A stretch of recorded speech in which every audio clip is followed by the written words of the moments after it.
Wolf Revelations. Hey, I'm Layla Kaylee Cavino, and we're exploring Season 2 with the cast of Teen Wolf. It was a wild, action-packed season. All right, let's get into it. Tyler, Allison might be the hero's love interest, but she's anything but a damsel in distress. How strong has Allison gotten throughout the season, would you say? She's a completely different character, really becoming just like a crime-fighting badass, I guess. So I think Scott has a new Argent to be fearful of. Right, that's true. And Daniel, your character Isaac started the season as the anti-Scott. He was bitten, but didn't have Scott's good heart and, you know, made some bad choices. What did you think of your character's growth in Season 2, and how much of a role did Scott play in that? Fundamentally, I think Isaac's a good person and has a good heart, and sees in Scott something that's wonderful, is that he does everything for the right reasons. And I think he actually says it halfway through, I'm sick and tired of doing this for anger and through pain, but I'm going to do it for the right reasons. And eventually, I think he probably feels like he can be a leader in himself after this.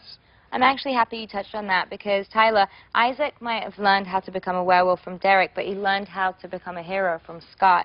What impact do you think Scott has had on Isaac throughout the season? Well, you know, Isaac is found being, he's a nobody. You know, that's why he was so drawn to Derek and wanted the bite so bad, so he could be somebody. And even with the bite, he still has nobody. You know, he's got Derek, but how good is that? He's a butthole. And Tyler Hecklin, you are awesome. And I love thanks, you. man. Thank But you Derek, for clarifying. Derek is a butthole. You know? So you know, Isaac he got bit. He's a werewolf now, and his situation is still basically the same. And Scott is.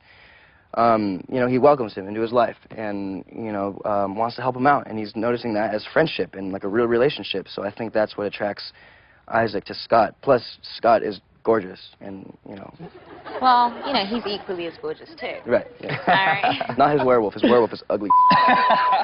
Now, how would you say Boyd has grown throughout the season? You know, first off, Boyd started off, I think, the meekest of all the characters, because he has a lot of physical incapabilities. And I think throughout the season, through the bite and, like, his maturation, he just gains more confidence. And towards the end, I think he's more on the fence like Isaac is. I think all of us, Isaac, Erica, all those characters wanted the bite just for social acceptance. And then through the end, which Scott saw from last season, it was like, it's not what it's all cracked up to be. Right. So I think Boyd's kind of learned that and is now kind of like, where do I fit? Maybe I should have listened to Scott in the beginning when he tried to warn him. Yes, you from should the have. outset, as he should have. Hecklin, you spent the beginning of the season making a lot of mistakes. How do you think those mistakes affected Derek as the season went along? Yeah, I think Derek, when we find Derek in the beginning of Season 2, we find he's enjoying kind of the new sense of power that he has a little bit too much as far as being the alpha. I think he gets a little overconfident and a little cocky, and how quickly and easily he's going to be able to build this pack and kind of take over and really feel like this sense of security.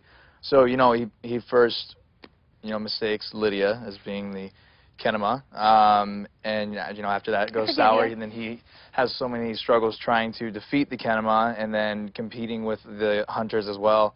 I think it's a combination of all those things that leads to his downfall and leads to them kind of leaving. You know, his pack abandons him, and so I think when Peter Hale shows up again and offers his help, it's a combination of all those things that actually allows him to consider it and accept that help. If for the moment, if for a long time, that I guess that remains to be seen. So we have to see. All right, Holland.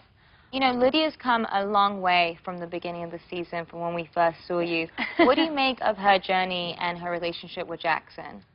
I think Lydia, especially as like a type A overachiever, she was always looking for her purpose in life, and she found that through the academic avenue of just being the best she can be with that 4.2 on a 4.0 scale.